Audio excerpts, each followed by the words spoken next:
हरे कृष्ण गोविंद माधव मुरारे, हे नाथ नारायण वासुदेवा।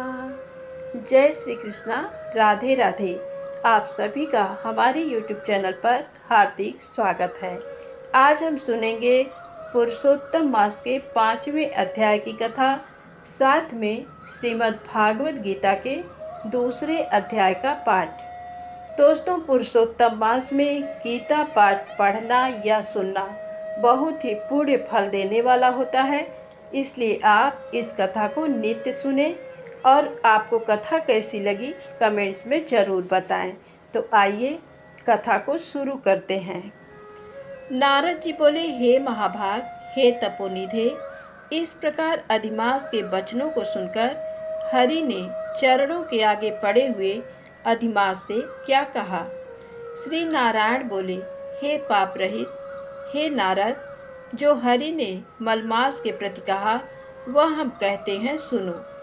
हे मुनिश्रेष्ठ, आप जो सत्कथा हमसे पूछते हैं, आप धन्य हैं। श्री कृष्ण बोले, हे अर्जुन, वैकुंठ का वृत्तांत हम तुम्हारे सम्मुख कहते हैं, सुनो। मलमास के मूर्छित हो जाने पर हरि के नेत्र से संकेत पाए हुए गरुड़ मूर्छित मलमास को पंख से हवा करने लगे। हवा लगने पर अधिमास उठकर फिर बोला, हे विभो, ये मुझको नहीं रूझता है। अधिमास बोला, हे जगत को उत्पन्न करने वाले, हे विष्णु, हे जगतपते, मेरी रक्षा करो, रक्षा करो। हे नाथ, मुझ शरण आए कि आज कैसे उपेक्षा कर रहे हैं। इस प्रकार कहकर कांपते हुए, घड़ी घड़ी विलाप करते हुए अधिमास से वैकुंठ में रहने वाले ऋषिकेश हरि बोले। श्री विष्णु बोले, उठो उठो, तुम्हारा कल्याण हो। हे वत्स, विषाद मत करो। हे निरीश्वर, तुम्हारा दुख मुझको दूर होता नहीं ज्ञात होता है।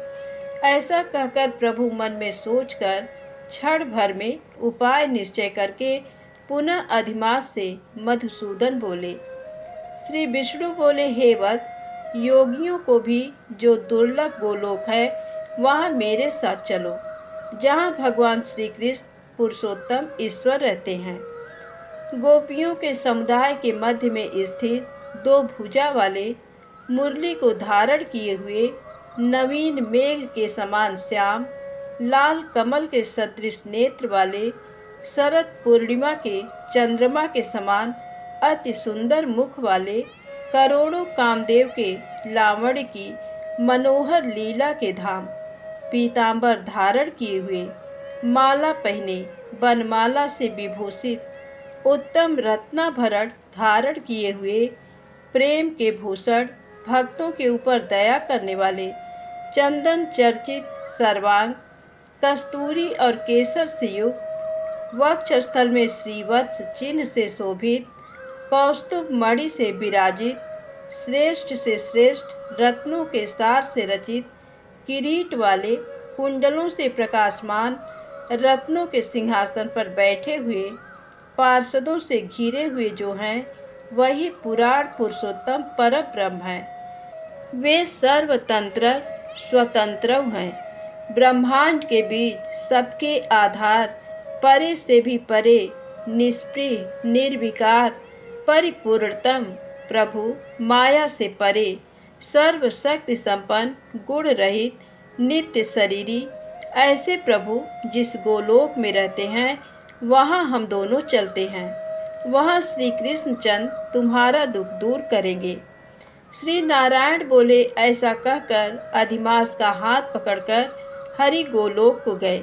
हे मुने, जहाँ पहले के प्रलय के समय में वे अज्ञान रूप महाअंधकार को दूर करने वाले, ज्ञान रूप मार्ग को दिखाने वाले केवल ज्योति स्वरूप थे, जो ज्योति करोड़ों सूर्यों के समान प्रभा वाली, नित्य, असंख्य और विश्व की कारण थी, तथा उन स्वेच्छामय विभु की ही वह अतिरेक की चरम सीमा को प्राप्त थी, जिस ज्योति के अंदर ही मनोहर 3 लोक विराजित हैं। हे मुने, उसके ऊपर अविनाशी ब्रह्मा की तरह गोलोक विराजित है। 3 करोड़ योजन का चौतरफा जिसका विस्तार है और मंडलाकार जिसकी आकृति है, लहलहाता हुआ साक्षात मूर्तिमान तेज का स्वरूप है, जिसकी भूमि रत्नमय है। योगियों द्वारा स्वप्न में भी जो अदृश्य है, परंतु जो विष्णु के भक्तों से गम्य और दृश्य है, ईश्वर ने योग द्वारा जिसे धारण कर रखा है, ऐसा उत्तम लोक अंतरिक्ष में स्थित है। आदि व्याधि बुढ़ापा मृत्यु शोक भय आदि से रहित है। श्रेष्ठ रत्नों से भूषित असंख्य मकानों से शोभित है। उस गोलोक के नीचे 50 करोड़ योजन के विस्तार के भीतर दाहिने बैकुंठ और बाएं उसी के समान मनोहर शिवलोक स्थित है। 1 करोड़ योजन विस्तार के मंडल का बैकुंठ शोभित है। वहाँ सुंदर पीतांबरधारी वैष्णव रहते हैं। उस बैकुंठ के रहने वाले शंख चक्र गदा पद्म धारण किए हुए लक्ष्मी के सहित चतुर्भुज हैं। उस बैकुंठ में रहने वाली स्त्रियां बजते हुए नूपुर और करधनी धारण की हैं। सब लक्ष्मी के समान रूपवती हैं।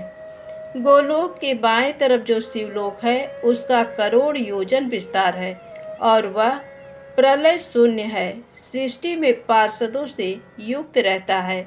बड़े भाग्यवान शंकर के गढ़ जहाँ निवास करते हैं। शिवलोक में रहने वाले सब लोग सर्वांग भस्म धारण किए नाग का यज्ञोपवीत पहने रहते हैं। अर्धचंद्र जिनके मस्तक में शोभित है। त्रिशूल और पट्टिसधारी सब गंगा को धारण किए वीर हैं और सबके सब शंकर के समान जयशाली हैं। गोलोक के अंदर अति सुंदर एक ज्योति है। वह ज्योति परम आनंद को देने वाली और बराबर परमानंद का कारण है। योगी लोग बराबर योग द्वारा ज्ञान चक्षु से आनंदजनक निराकार और पर से भी पर उसी ज्योति का ध्यान करते हैं। उस ज्योति के अंदर अत्यंत सुंदर एक रूप है, जो कि नील कमल के पत्तों के समान श्याम, लाल कमल के समान नेत्र वाले, करोड़ों शरद पूर्णिमा के चंद्र के समान शोभायमान मुख वाले, करोड़ों कामदेव के समान सौंदर्य की लीला का सुंदर धाम, 2 भुजा वाले, मुरली हाथ में लिए, मंद हास्य युक्त, पीतांबर धारण किए, श्रीवत्स चिन्ह से शोभित वक्ष स्थल वाले, कौस्तुभ मणि से सुशोभित, करोड़ों उत्तम रत्नों से जटित, चमचमाते किरीट और कुंडलों को धारण किए, रत्नों के सिंहासन पर विराजमान, बनमाला से सुशोभित, वही श्री कृष्ण नाम वाले पूर्ण परब्रह्म हैं। अपनी इच्छा से ही संसार को नचाने वाले, सबके मूल कारण, सबके आधार, पर से भी परे छोटी अवस्था वाले, निरंतर गोप वेश को धारण किए हुए, करोड़ों पूर्ण चंद्रों की शोभा से संयुक्त, भक्तों के ऊपर दया करने वाले, निष्प्रिय, विकार रहित, परिपूर्णतम स्वामी, रास मंडप के बीच में बैठे हुए शांत स्वरूप, रास के स्वामी, मंगल स्वरूप, मंगल करने के योग्य, समस्त मंगलों के मंगल, परमानंद के राजा, सत्य रूप, कभी भी नाश न होने वाले, विकार रहित, समस्त सिद्धों के स्वामी, संपूर्ण सिद्धि के स्वरूप, अशेष सिद्धियों के दाता, माया से रहित, ईश्वर, गुण रहित, नित्य शरीरी, आदि पुरुष, अव्यक्त, अनेक हैं नाम जिनके, अनेकों द्वारा स्तुति किए जाने वाले, नित्य स्वतंत्र, अद्वितीय, शांत स्वरूप, भक्तों को शांति देने में परायण, ऐसे परमात्मा के स्वरूप को शांति प्रिय, शांत और शांति परायण जो विष्णु भक्त हैं, वे ध्यान करते हैं। इस प्रकार के स्वरूप वाले भगवान कहे जाने वाले वही एक आनंद कंद श्री कृष्णचंद्र हैं। श्री नारायण बोले, ऐसा कहकर भगवान सत्व स्वरूप विष्णु अधिमास को साथ लेकर शीघ्र ही परम ब्रह्मयुक्त गोलोक में पहुँचे। सूत जी बोले, ऐसा कहकर सत्क्रिया को ग्रहण किए हुए नारायण मुनि के चुप हो जाने पर आनंद सागर पुरुषोत्तम से विविध प्रकार की नई कथाओं को सुनने की इच्छा रखने वाले नारद मुनि उत्कंठा पूर्वक बोले। आज की कथा यही समाप्त होती है। कल की कथा में आप गोलोक का वर्णन सुनेंगे। अब आइए सुनते हैं गीता के दूसरे अध्याय का पाठ। संजय बोले, उस प्रकार करुणा से व्याप्त और आंसुओं से पूर्ण तथा व्याकुल नेत्रों वाले शोक युक्त उस अर्जुन के प्रति भगवान मधुसूदन ने ये वचन कहा। श्री भगवान बोले, हे अर्जुन, तुझे इस असमय में ये मोह किस हेतु से प्राप्त हुआ? क्योंकि न तो ये श्रेष्ठ पुरुषों द्वारा आचरित है, न स्वर्ग को देने वाला है और न कीर्ति को करने वाला ही है। इसलिए हे अर्जुन, नपुंसकता को मत प्राप्त हो, तुझमें ये उचित नहीं जान पड़ती। हे परंतप, हृदय की तुच्छ दुर्बलता को त्याग कर युद्ध के लिए खड़ा हो जा। अर्जुन बोले, हे मधुसूदन, मैं रणभूमि में किस प्रकार बाणों से भीष्म पितामह और द्रोणाचार्य के विरुद्ध लड़ूंगा? क्योंकि हे अरिसूदन, वे दोनों ही पूजनीय हैं। इसलिए इन महानुभाव गुरुजनों को न मारकर मैं इस लोक में भिक्षा का अन्न भी खाना कल्याण कारक समझता हूँ। क्योंकि गुरुजनों को मारकर भी इस लोक में रुधिर से सने हुए अर्थ और काम रूप भोगों को ही तो भोगूंगा। हम ये भी नहीं जानते कि हमारे लिए युद्ध करना और न करना, इन दोनों में से कौन सा श्रेष्ठ है। अथवा ये भी नहीं जानते कि उन्हें हम जीतेंगे या हमको वे जीतेंगे।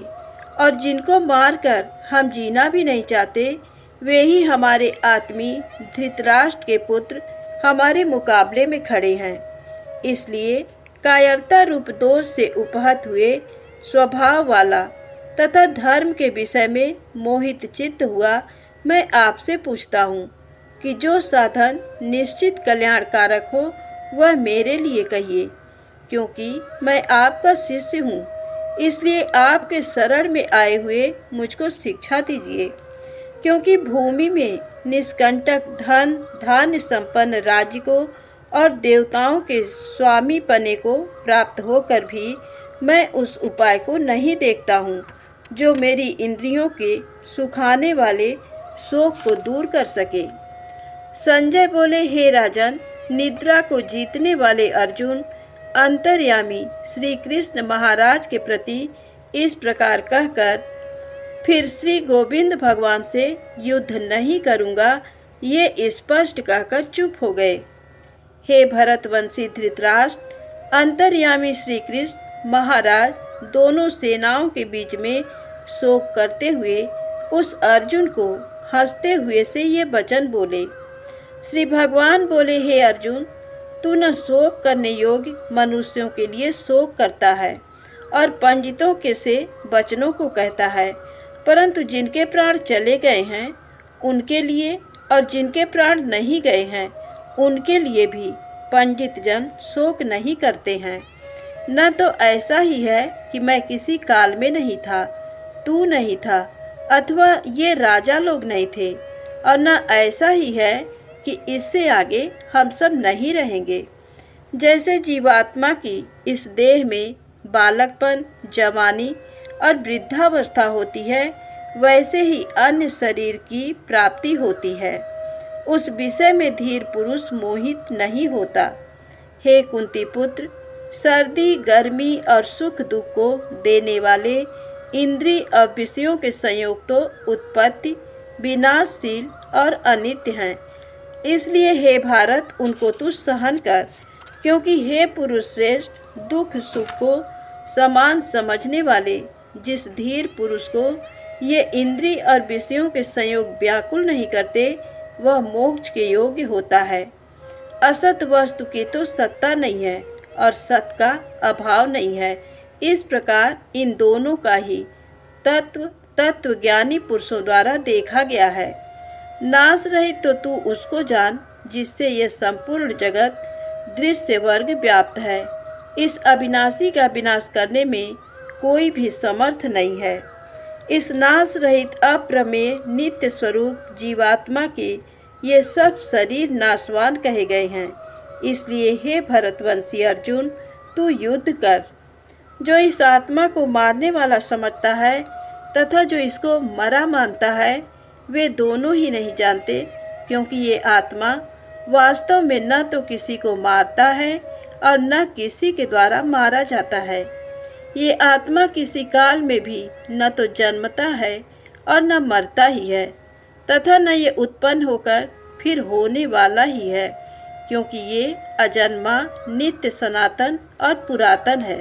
शरीर के मारे जाने पर भी ये नहीं मारा जाता।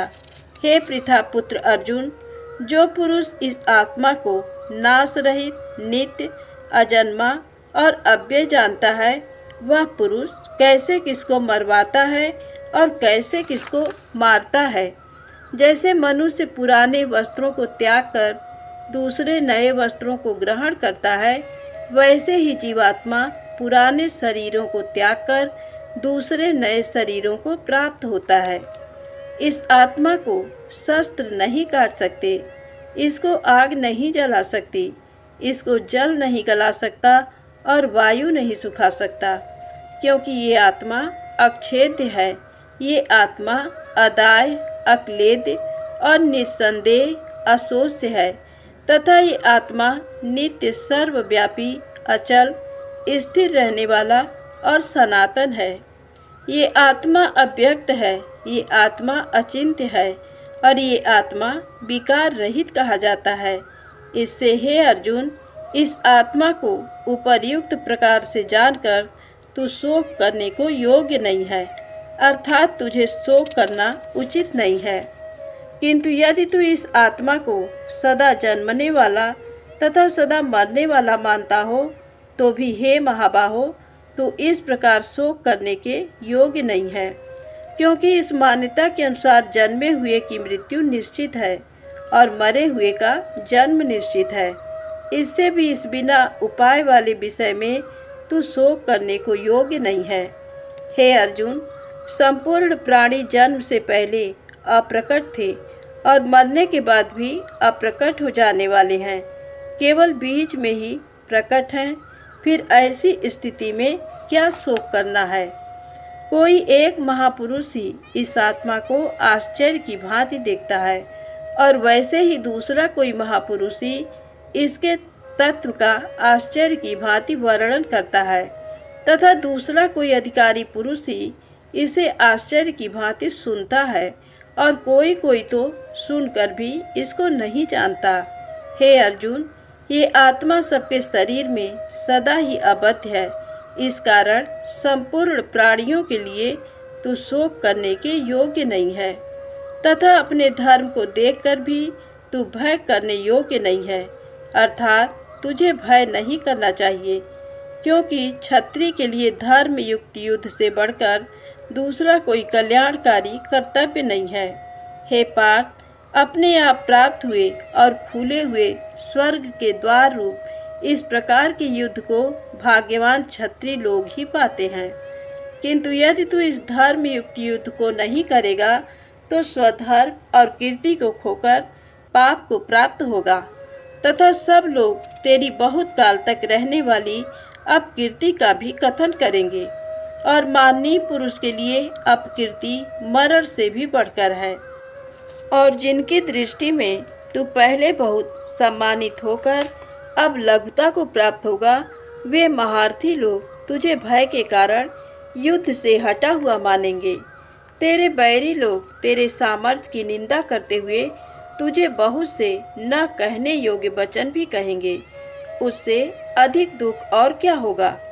या तो तू युद्ध में मारा जाकर स्वर्ग को प्राप्त होगा, अथवा संग्राम में जीतकर पृथ्वी का राज्य भोगेगा। इस कारण हे अर्जुन, तू युद्ध के लिए निश्चय करके खड़ा हो जा। धन्यवाद।